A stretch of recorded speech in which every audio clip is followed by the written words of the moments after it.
50-50. Baruch Hashem, Boker Tov. Boker Tov, Boker Tov, Boker Nifla. Boker Tov. Émerveillez-vous de ce matin et Dieu va vous émerveiller la journée. Émerveillez-vous. Sam, tu restes avec nous? Chazak au Baruch. Et même Olivier est resté. J'ai pas envie de montrer au monde entier la chemise d'Olivier de ce matin. Mais Olivier est venu ce matin avec une... Il est venu avec une chemise ce matin. Il est sûr qu'il est en vacances à Hawaï. Baruch Hashem, Olivier, kol hakavod, Baruch Hashem, bracha v'atzlacha. J'attends que nos amis se connectent. Refoua shelema, tout ce que vous avez besoin, que Dieu exauce vos vœux rapidement. Amen, Ken Yehie Ratzon. Oui. Lior Forer Ben Reli. Bishar kol cholei amecha Israël Abba Mari Rabbi Avraham Bar Simcha Julie Liora Bat Aziza. Est-ce que tu es là? La Torah nous envoie un message aujourd'hui. Dieu nous envoie un message aujourd'hui. La Torah nous dit que, on connaît cette histoire malheureuse qui s'est passée dans le désert avec Korach, qui décide de faire un coup d'État, en disant à Moïse, toutes les nominations que tu as fait, ça vient de toi. C'est-à-dire, il met en cause, il met un doute sur la parole de Moïse. En mettant un doute sur la parole de Moïse, il met un doute sur la Torah entière, puisque la Torah nous a été transmise par Moïse. Tu suis ou non? Mais quand tu mets un doute sur Moïse, tu mets un doute sur le judaïsme, tu mets un doute sur toute la Torah. Une folie totale qui s'est emparée de cet homme. Hier, on l'a expliqué que toute la motivation de cet homme était cette jalousie qu'il avait. Et la Torah nous dit que Korach a pris avec lui 250 personnes, Dathan et Aviram, ces deux personnages bibliques controversés. Ve'on ben Pelet. La Torah nous dit, voilà ce qu'il a pris avec lui. Dathan et Aviram, 250 personnes, et On, fils de Pelet. C'est qui ce monsieur-là? C'est qui ce monsieur? On ben Pelet. La Torah le cite. On ben Pelet. C'est qui ce monsieur?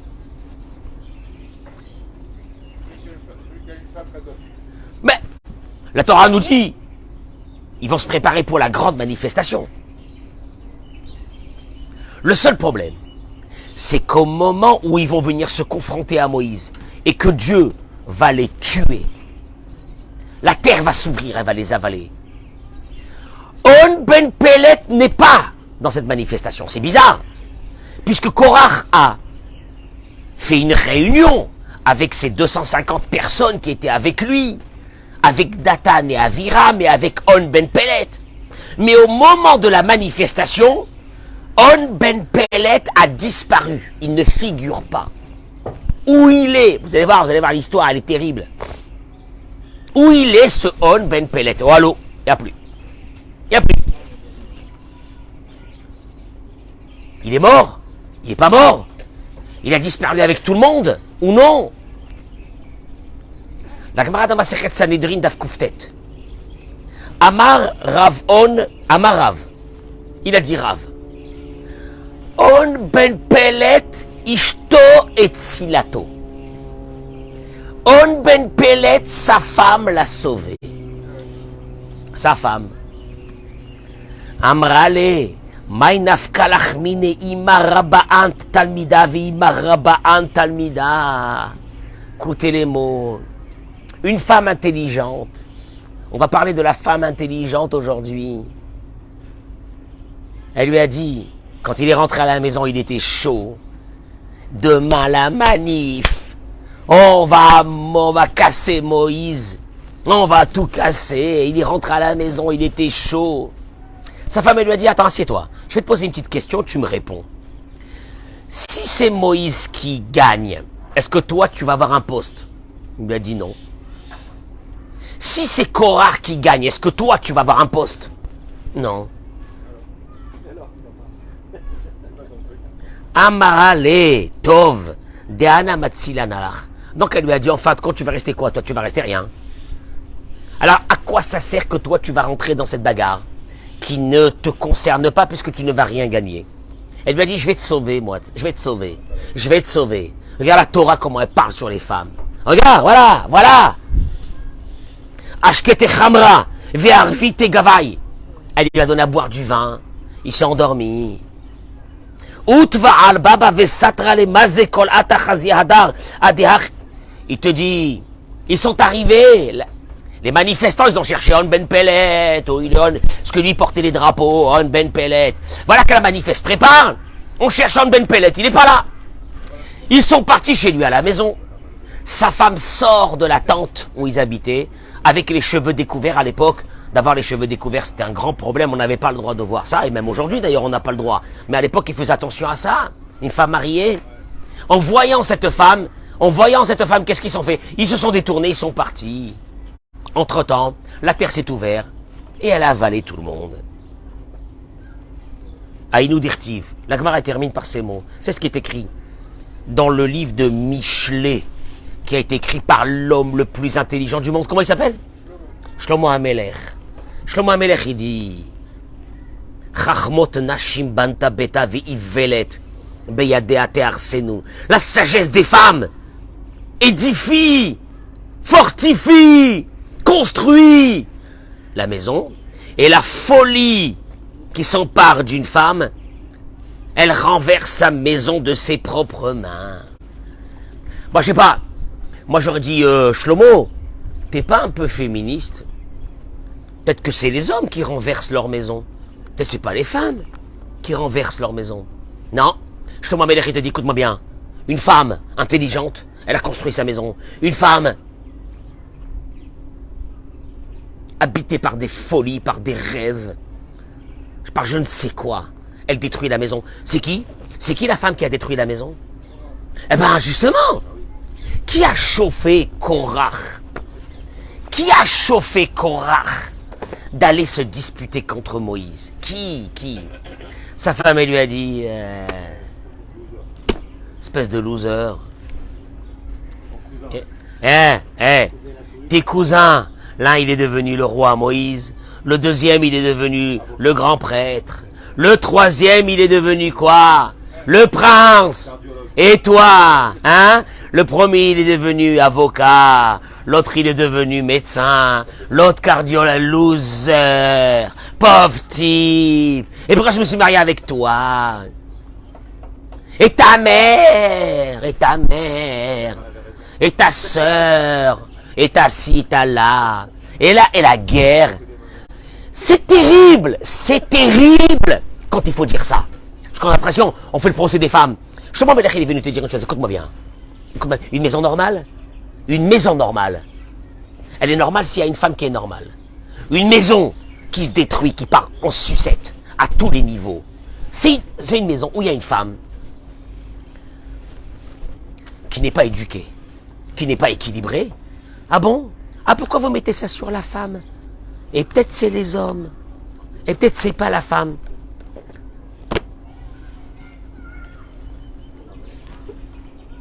L'un des grands rabbanim, il s'appelle Rav Israël Aharon Kopchitz. Il est le Rosh Yeshiva de Yeshiva Torah Or. Il dit quelque chose comme ça. Il dit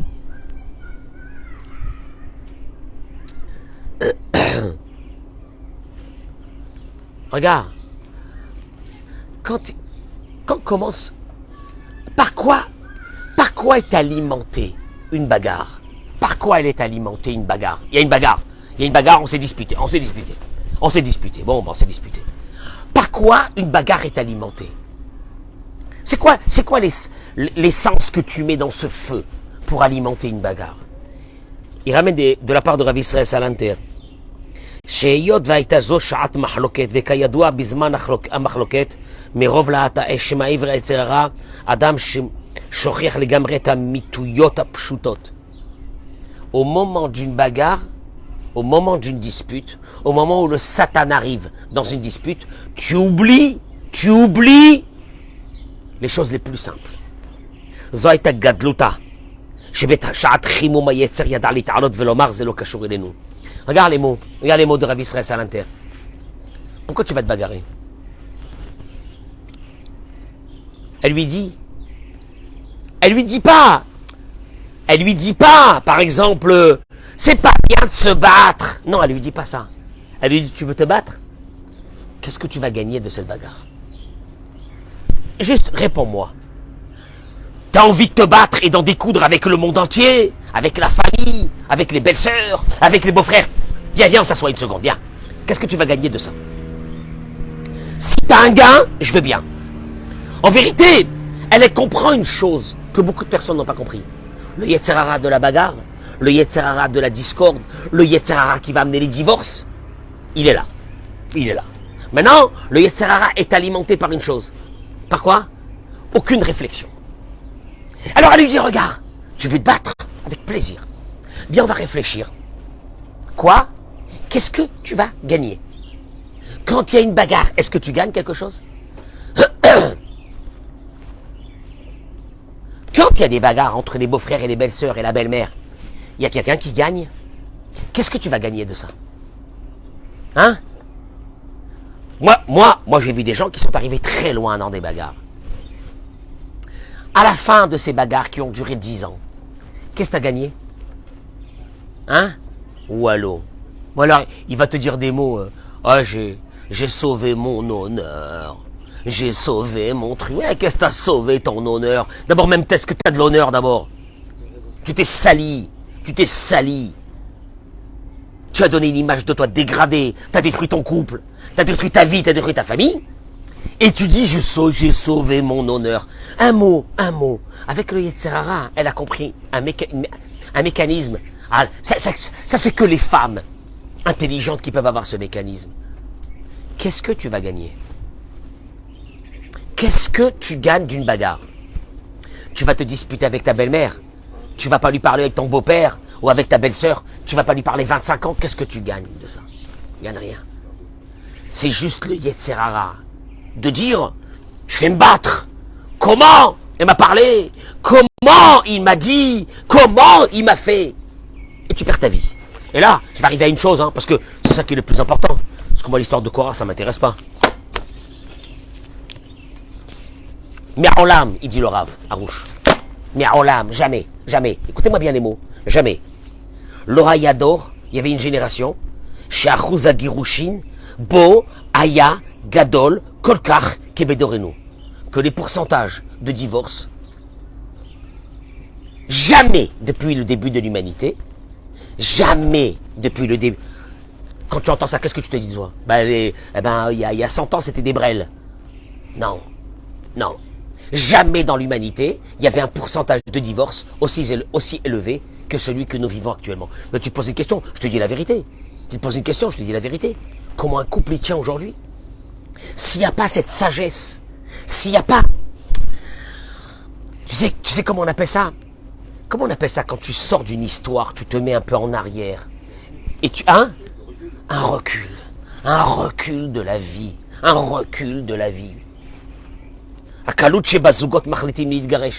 La facilité dont les couples aujourd'hui, ils décident de divorcer.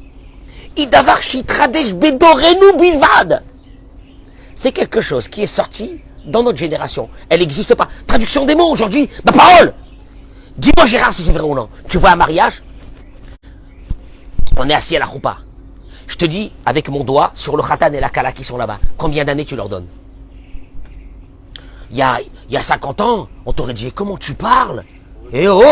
Comment tu parles? Chasvé shalom, c'est pour toute la vie.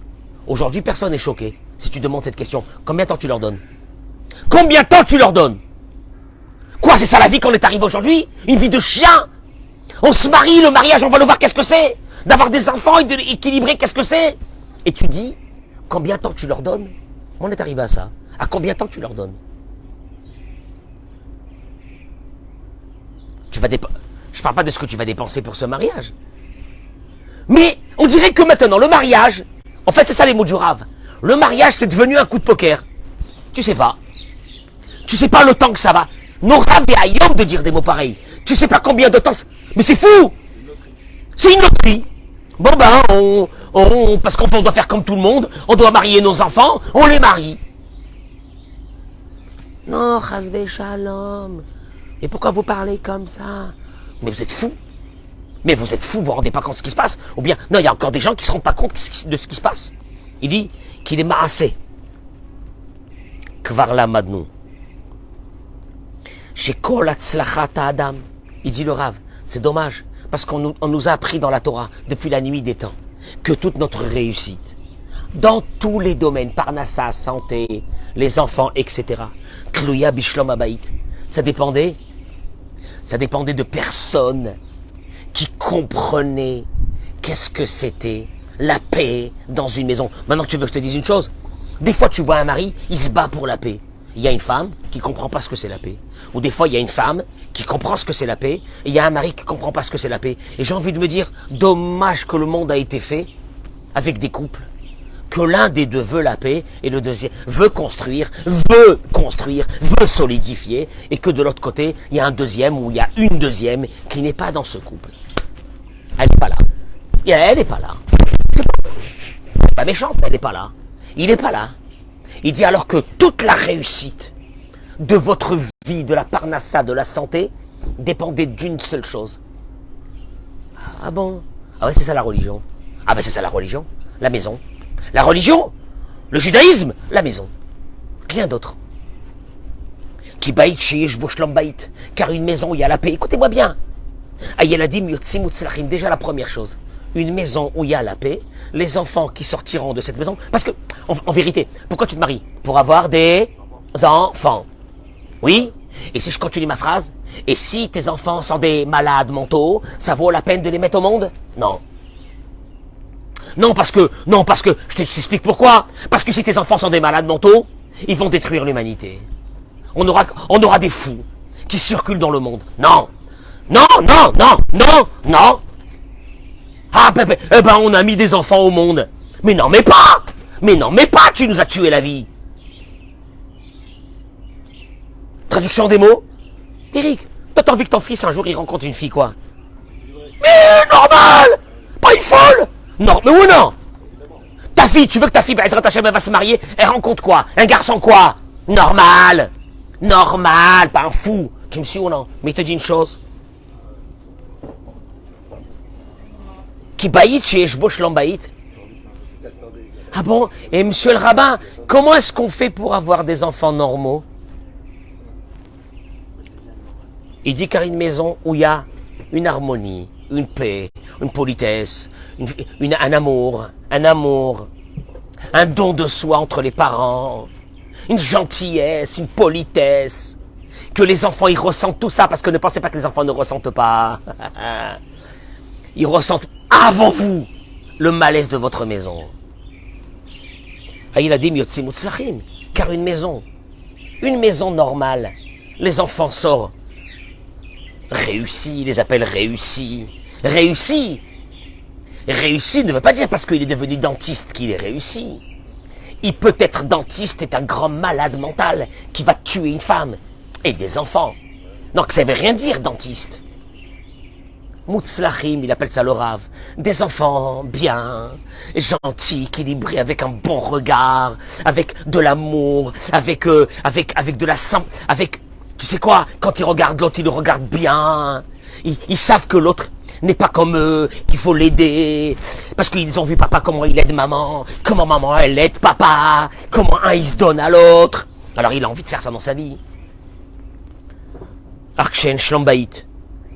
Mais quand c'est la guerre à la maison, la guerre, ça peut être la guerre des mots, la guerre des violences. Des fois, la guerre, ça peut être une guerre silencieuse qui gangrène, un cancer, qui gangrène la maison. C'est silencieux, etc. À plus forte raison si on arrive à la fin à un divorce. Parce qu'il y a beaucoup de gens qui vont me dire, un divorce, monsieur le rabbin, c'est la solution. Non, moi je lui réponds, c'est la moins pire des solutions. Peut-être. Mais dans les deux cas, c'est une guerre, c'est une catastrophe. Une maison, c'est qu'il n'y a pas de shalom bayit. Ah, il a dit, les enfants sortent malades. Malades. Je le vis moi. Je le vis moi actuellement. Malheureusement. Pas chez moi-même, mais à côté. Les enfants, au moment d'un divorce, ne sont plus les mêmes. C'est plus les mêmes enfants. C'est fini. Tu les vois, ils sont éteints. Éteints. Leur cellule familiale. Ils ont été créés pour vivre avec une cellule familiale d'un père et d'une mère. Et un beau matin, parce que l'un des deux est malade, déséquilibré, cette cellule familiale a explosé. Et ces enfants qui ont besoin de papa et maman, ils sont partagés entre des guerres, entre des mondes, entre ton père c'est une pourriture, entre ta mère c'est une scie, etc. Et ces enfants ils grandissent, mais ils grandissent pas. Non, ils grandissent pas, ils sont malades. Je m'occupe aujourd'hui de couples, écoutez-moi bien, parce que ça c'est dramatique, de couples très gentils, dans l'homme ou la femme, l'un des deux, est très malade. Tu sais que le couple va se terminer. Pourquoi il est très malade? Du vécu de cet homme ou de cette femme dans la maison de ses parents. Il y a eu des violences, il y a eu des violences physiques, il y a eu des violences verbales, il y a eu des guerres. Or un enfant, il a besoin. Moi, je vous dis la vérité, c'est criminel. Ce que je suis en train de dire, c'est criminel. De ces hommes et de ces femmes qui sont enfermés dans leur propre vie, dans leur déséquilibre. Et ils ne prennent pas conscience qu'ils ont besoin de se guérir. Tu ne veux pas te guérir pour toi, tu as envie de te suicider, mais va te suicider. Mais il y a des enfants. Il y a des enfants. C'est l'avenir de ces enfants. C'est dans 50 ans, où il sera ton fils, où elle sera ta fille. Tu verras. Tu verras. Tu verras dans ces maisons où il y a la guerre. Tu verras dans ces maisons où il n'y a plus de guerre. Parce que l'un des deux a abdiqué. Mais il y a une souffrance. Tu verras dans ces maisons ce qui va sortir. Où il y a le silence. Mais le silence de la mort. Tu verras qu'est-ce qui va sortir de ces maisons. Moi je dis à ces gens-là, attendez-vous. Attendez-vous. Vous perdez rien pour attendre. Vous savez pourquoi?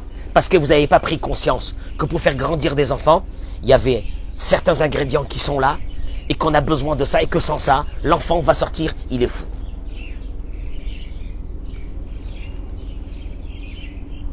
Omnam zelosod. Vetamid il dit la chose suivante. Kshishalti et echad mizikne ador. Il dit le Rav, j'ai demandé à un des grands sages de la génération. Ketzadu masbir et ribui mikra girushin badoraze. Comment il explique ce phénomène de divorce qui est en train de s'installer chez nous normalement? Mais normalement. Avant, quand on disait sur quelqu'un qui était divorcé, c'était quoi? Un choc. Aujourd'hui, c'est une information. Il s'est divorcé, il s'est marié, c'est une information. Je ne parle même pas de ceux qui ne se sont pas guéris de leur propre maladie, qui a été la cause de leur divorce, et qui se sont remariés. Walia, comment vous vous remariez? Et ils font des enfants. Et ils font des enfants. Et ils redivorcent. Et puis ils se remarient. Et ils font encore des enfants. Moi, je te dis la vérité. Je te dis la vérité. Je me pose une vraie question. Est-ce qu'aujourd'hui, quelqu'un de déséquilibré est autorisé à se marier? Quand le mariage, c'est un équilibre implacable. Un regard sur soi. Pas sur l'autre. Pas sur l'autre. Sur soi. Et de te lever un bon matin, de te dire, je suis un grand malade ou je suis une grande malade. Et j'ai besoin de me changer. Maintenant, tu ne vas pas te changer, tu vas traîner ta maladie toute ta vie. Et toi, tu crois qu'un autre va supporter, ou une autre va supporter ta maladie, mais tu rêves. Ce Rav, il lui a répondu la chose suivante. Parce que la génération d'aujourd'hui n'a plus la force de supporter rien du tout. Et tu sais quoi, Gérard? Il y a eu dans le passé, il y a 50 ans, il y a 60 ans, bien sûr, des souffrances dans les couples, etc. Et que c'était difficile, et c'était pas facile, etc. Mais il y avait la capacité de quoi? De supporter. Et aujourd'hui, on est dans une génération qui ne supporte rien. Ben, je Je peux vous donner un truc. Vos enfants, vos propres enfants, supportent aujourd'hui des difficultés. Olivier, on est dans une génération où les jeunes, ils supportent les difficultés, non? Hein? Ils supportent les difficultés. On les a gâtés. On les a couvés. On leur a tout donné. Et t'es fier que tu leur as tout donné, mais espèce d'abruti. Ils ont plus de capacité à... Et là, il dit le Rav, que ce Rav, il lui a dit, cette génération de gâtés, que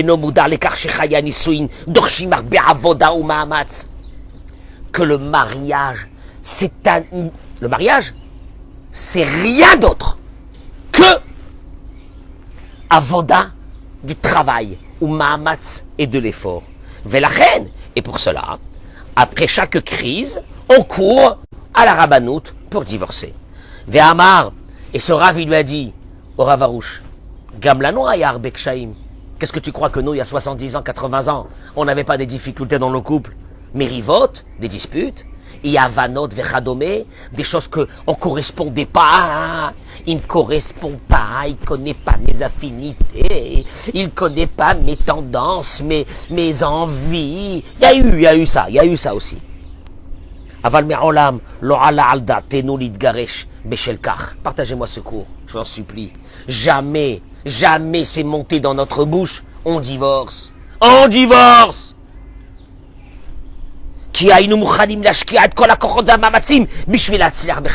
Parce que dans notre époque, on était prêt à faire tous les efforts qu'il fallait. Qu'est-ce qu'il y a? Il y a un truc qui ne va pas chez toi? Il y a un truc qui te prend dans ta tête? Ok, je vais me travailler. Il y avait ça, il y avait ce travail.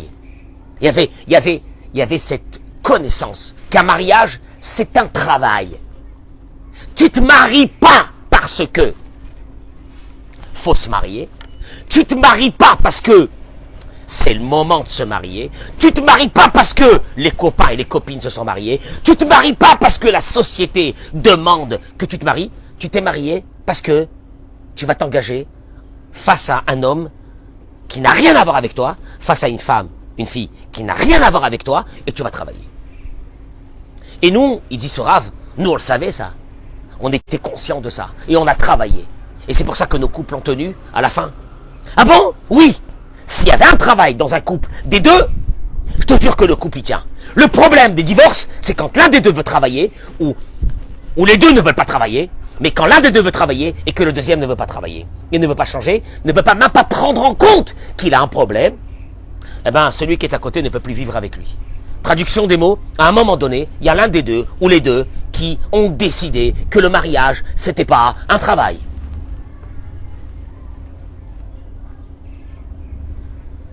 Mikan Tilmad, il parle à la femme ici. Kolisha, les takenet atfisa mut'it, que chaque femme doit enlever de son cerveau, je termine avec cette idée débile qu'elle a dans sa tête. Chez Shlombaït, Zadavarkal, chez Balevad, que l'harmonie dans un couple, c'est une chose qui vient tout seul. Il va bien, tout seul. Moi, je fais rien, ça doit venir. C'est le mari qui doit faire. Non, mais je sais pas. C'est le mari. C'est de sa faute à lui. Moi, je fais rien, moi. Moi, j'ai rien à faire, moi, je suis là. Les kacheroim zugot chez Shlem Shlombaït. Et quand on voit des couples qui tiennent, Baruch Hashem, mais qui tiennent bien, pas qui tiennent et tu sens que ça pue, qui tiennent bien, que tu vois les enfants, ils sont bien, les enfants, ils sont épanouis, ils sont propres le matin, ils sont contents, ils sortent de la maison avec la joie, et que dans cette maison, il y a une maman, il y a un papa, etc. Il te dit, on pense quand on voit ça, que depuis le début qu'ils se sont mariés, ils ont eu le mzal. Il te dit pas du tout, Zolo Haemet. C'est une folie de penser ça. Qui a filé Nashim Tzadikim ou Baalimi Dotovot, même les grands Tzadikim. Et ceux qui sont remplis de traits de caractère positifs. Gamem Avou Kshayim Bechaye. Ils ont passé des galères dans leur couple. Vegamem Ayutzrim Lilmod, les vater. Et même eux, ils ont appris à ce qu'il fallait des fois laisser passer. L'ori des taroches, de baisser sa tête. Moi, je te expliquer un truc.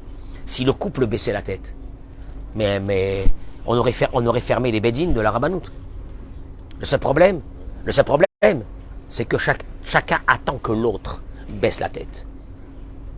Non, on doit baisser nous de la tête. Toi, tu vas faire plaisir à ton mari.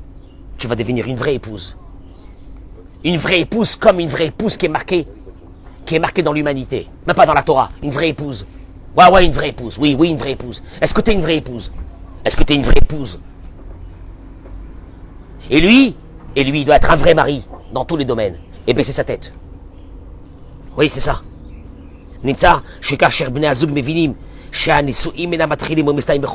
Un couple qui a compris qu'un mariage ne commence pas et ne se termine pas par une soirée. La soirée, le henné. Et ils ont compris que c'est un travail. Ah, je vais changer. En vérité, tu sais ce qu'on devrait... Tu sais, à ce qu'ils appellent, ils font la mode là, l'enterrement de vie de garçon. Il y a aussi l'enterrement de vie de jeune fille. Ah bah, il devrait s'enterrer, la vérité, c'est grave. L'enterrement, moi j'aurais dit qu'à l'enterrement, ce garçon, il dit à ses copains, à partir d'aujourd'hui, nos chemins se séparent, je vais changer. Et que la fille dise à ses copines, bon, on va se voir de temps en temps, mais nos chemins se séparent, je serai plus la même. C'est ça le mariage. En vérité, c'est ça. Tu fais un faire-part de mariage, tu dois marquer, le khatan a décidé, voilà, que comme il veut changer sa vie, il veut devenir quelqu'un d'extraordinaire, il va baisser sa tête, il va faire sortir des qualités de cœur, il va devenir quelqu'un d'autre, il décide de se marier avec mademoiselle Chose, qui elle aussi a décidé. Mais c'est ça le mariage. Je vais essayer d'enlever un jour, de briser le rêve du mariage que nos jeunes filles et nos garçons pensent. Je vais un jour y arriver. Je vais leur briser ce rêve. Tu sais pourquoi? Parce que si ça reste un rêve, ça va se terminer en cauchemar. Je préfère qu'ils rentrent dans une réalité. Le mariage, c'est un changement total. Tu arrives d'une maison avec des problèmes.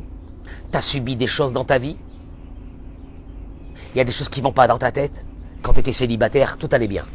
Tu as pu tout cacher. Tu as pu tout mettre en dessous de la couverture.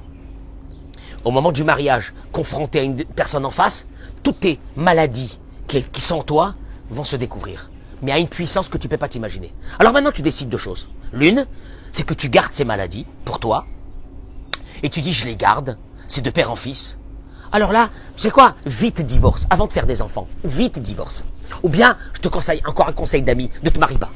Si tu veux garder tes maladies, ne te marie pas. Tu veux te marier pour changer? Et pour dire justement la personne qui est en face va m'aider à changer, alors là tu vas réussir ton mariage. Et c'est ça le mariage, et il n'y a rien d'autre. Voilà, je vous dis la vérité, tous ceux qui vous ont raconté, tu vas, ma fille, ma chérie, tu vas découvrir le bonheur, il y a un homme qui va t'aimer, qui va te gâter, et que là, les parents du garçon, mon fils, mon amour, la Aziz, tu vas voir, tu vas te marier avec une fille, elle va te rendre heureuse mon pote. Arrêtez de rêver. Ah, je vous assure, arrêtez de rêver. Et je ne suis pas pessimiste. Je suis au contraire le plus optimiste. Parce que je suis en train de vous dire une chose. Que ce recul, on a parlé depuis le début de la... Il y a un recul dans la vie qui est demandé pour aborder les grandes choses. Comme la femme de Hon Pellet, qu'est-ce qu'elle lui a dit? Elle lui a dit, qu'est-ce que tu vas gagner toi? Viens, on va prendre du recul. Viens, on va prendre du recul. Qu'est-ce que tu vas gagner? On n'a rien gagné. Dans la vie, on a besoin de prendre des reculs. Le recul aujourd'hui qu'on a besoin de prendre, c'est comment on va aborder la chose la plus importante de notre vie qui s'appelle le mariage. Et il dit, un couple qui a décidé de travailler, oui, de travailler. Alors on se marie pourquoi? Ben pour travailler. Ah, pour travailler. Ah bon, oui, pour travailler. Enshu siba shiagi'u le girushim. Écoutez-moi bien les mots du Rav. Il n'y a aucune raison pour arriver à un divorce. Un couple qui a décidé de travailler, il n'y a aucune raison d'arriver à un divorce. Mais écoute-moi bien ce que je te dis. Avec la plus grande franchise du monde, tu vas commencer à travailler, changer ta vie. T'es d'accord? Je dis à la femme, au mari, t'es d'accord? Vous pouvez partir. S'ils n'ont pas compris ça, ok, on va les retrouver 3-4 mois après, je vais les rencontrer. Ben, en fin de compte, on a bien réfléchi, on a divorcé, espèce de brêle. Tu as bien réfléchi et tu as divorcé, mort. Il y a des enfants, t'as pas honte. Tu as détruit la vie des enfants, tu as détruit toute ta vie. Et tu vas te remarier. Et tu vas continuer encore. Il dit, Kol Baria Matrila, tous les problèmes commencent quand l'un de ce couple, l'homme ou la femme, ou bien les deux, un homme ou une femme qui ont décidé qu'ils ne veulent pas écouter, qu'ils ont quelque chose à arranger, qu'ils ont un problème. Il dit le Rav, la fin du mariage est déjà programmée. Rien à écouter. On ne va pas écouter, la fin du mariage elle est programmée.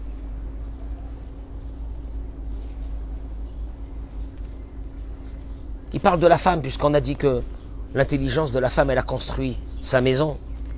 Peut-être c'est pour la femme et c'est pour l'homme aussi. Mais là, il s'adresse à la femme. Il dit, Kol isha, lachen ze davar she kol isha shemitratenet, tzra ladat. Toute femme qui se marie, toute jeune fille qui va se marier, elle doit savoir. Elle doit savoir, c'est la base. C'est la base. Tu sais pas ça. Tu sais pas, là, circule, va, ne te marie pas. Nisuin ze project, achaim. Le mariage, c'est un projet. Tu sais, quand tu fais un projet pour aller faire des études de médecine, c'est un projet. Je crois que tu veux devenir médecin, oui ou non? Avocat, c'est un projet. Tu présentes ta thèse, les concours, c'est un projet. Tu sais que pendant plusieurs années, tu ne fais pas attention à la souffrance et aux efforts. Pourquoi? Parce qu'il y a quoi? Il y a quoi? Il y a un but. Il y a un but. Il y a un but. Tu t'enfermes dans une chambre. Tu te tues. Tu pleures parce que tu n'as pas réussi. Tu recommences. C'est un projet. Sur ça, il est dit le Rav, Azoraim Bedima, il y a un verset qui dit, dans Teilim, ceux qui ont semé avec les larmes, récolteront en chantant. Il a semé avec les larmes, il pleurait, il semait. Mais après, il récolte avec de la musique, en chantant. Ben oui, c'est tout. Chez Piroucho, chez Bitrila Mashkerim ou Mitamtsim. Ouais, c'est ça. Veitzricha leachlit beliba achlata amitza. Il dit aux femmes, surtout, parce qu'on sait que la femme, elle a ce pouvoir aussi de beaucoup diriger le mari. Mais il faut que les maris aussi écoutent ça, parce que c'est pour eux aussi. Elle doit prendre une décision. Lo le daber al girushi.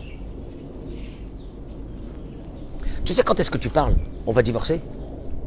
C'est quand les deux personnes ont travaillé pendant des années, les deux, sincèrement, et ils ne sont pas arrivés. Il y a un truc qui ne va pas. Mais quand l'un des deux, il dit le Rav, ne travaille pas. On n'a pas compris qu'il faut travailler. Quand tu parles de divorce, c'est comme parler de divorce alors que les essais qui auraient dû être faits de base, ils n'ont pas été faits. Tu me suis ou non?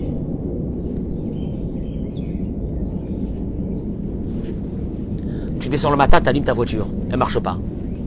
Tu as compris que c'est la batterie. Tu dis, bon elle marche pas, je jette les clés. Je vais acheter une autre voiture. Non,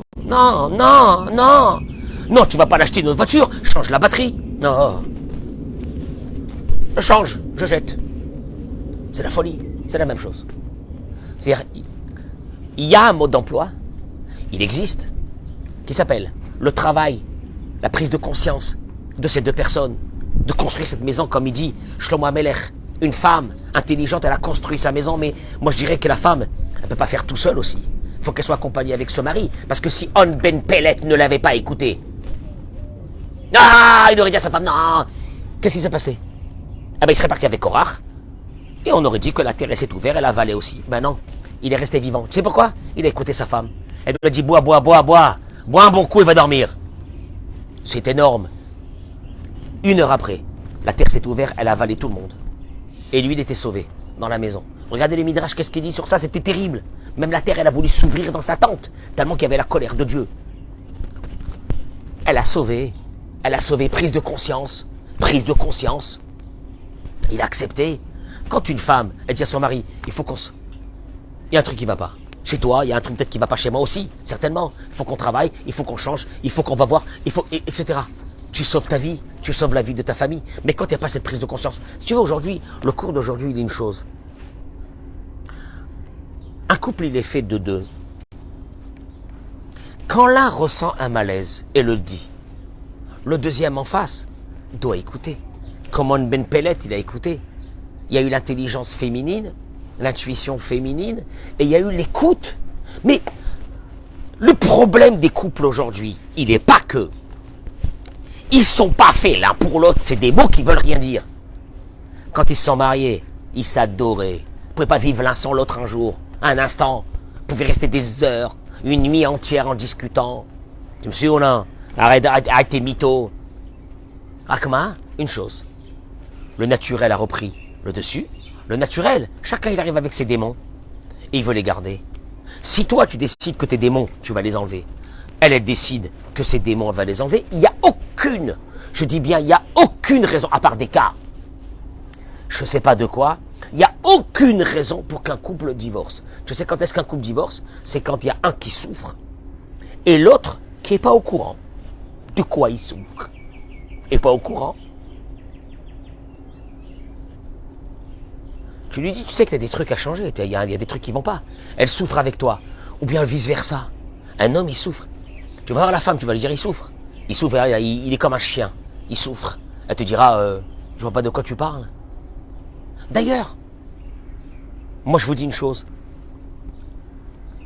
Celles et ceux qui sont déjà prisonniers totalement de leur caractère et qui ne veulent pas changer, ne verront jamais secours.